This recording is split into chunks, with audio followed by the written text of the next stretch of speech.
said enjoy those sweet smelling newborn poops while they last, but I had no idea what they meant until Charlotte is eating solid foods now, and even though we have a fancy anti-stink diaper pail and we change out the bag really regularly, sometimes there's a lingering stink. Whether you have a baby or a stinky garbage can in the kitchen, it would be really nice to have an easy way to make the smells disappear. So today we're going to try to make our own diaper pail de-stinker using a few ingredients I already have at home: baking soda and water. Should we give it a try? I looked up a few different recipes online, and the ones that I liked the best were the ones that called for equal parts baking soda and water, since that's very simple to remember. I also decided that I was going to add a couple drops of this essential oil just to add a little bit of extra nice smelling flavor, but you don't have to do that. I found this silicone mold in the dollar spot at Target, and it is so super cute, so I've been waiting for something to use it for, and I feel like this is the perfect idea. Pop it in the fridge, let it sit overnight, and wait until they dry.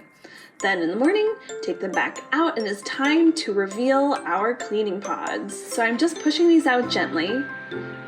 For the most part it's stuck together, but you can see they're kind of crumbling at the bottom, which is really not what I was going for. I just tried to take the first batch out of the mold, and they crumbled into 1,000 pieces. I made a lot of cleaning tablet videos for Nifty, so I don't know why I didn't just trust my instincts, but I'm gonna go back to the drawing board and do what I'm used to, which is that I'm gonna put a bunch of baking soda in a bowl, and I'm just gonna add water enough so that it's like wet sand. I'm not gonna measure, I'm just gonna go by the feel. But let's not be wasteful. These tablets smell great, and there's nothing wrong with them except for the fact that they're crumbling. So we're gonna put them into some cupcake liners and staple them together to make little packets. Okay, next try. I'm gonna put a whole bunch of baking soda into the bowl, and instead of measuring, I'm just going to pour little tiny bits of water in and mix until the mixture looks like wet sand, kind of like this.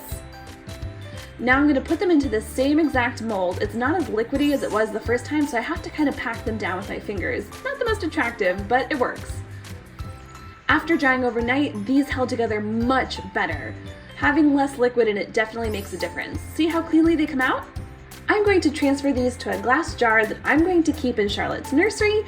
That way, when I do the diaper pail, I can add one of these to the bottom of the can before the bag, and hopefully the smells will go away. So one tablet goes in, then I add the bag as usual, and there we go.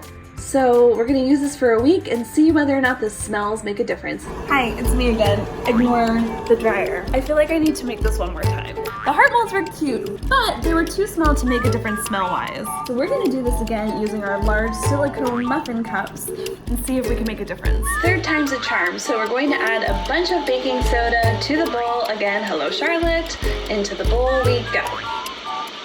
I don't know if I mentioned this before, but this is the Aesop post-poo drops. I'm using this as my essential oil since they smell so good, and then just adding a little bit of that mixed with water.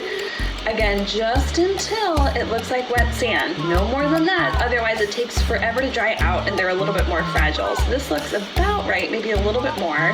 Then we're gonna press this into the cupcake liner. I have these great silicone molds. We eat a lot of muffins and cupcakes, so I like the silicone molds because it reduces waste. But it also turns out they're great molds for things. Just like before, I'm going to add this to the refrigerator, let it dry out overnight, and then I'm gonna pop it out and add it to the diaper pail. I'm sitting here editing this video and realizing that I never actually made a conclusion. So the no recipe is definitely the way to go. You don't want to add too much water, otherwise you'll never get it out of the mold. I do think the bigger the better, just because the larger the surface area, the less stink you're gonna have. So even though those molds were tiny and cute with the stars, I liked the cupcake liners in the end because it definitely helped with the smell a lot better. I hope that helps. Please let me know in the comments if there's anything else you'd like me to try out, and I'll see you guys soon. Bye!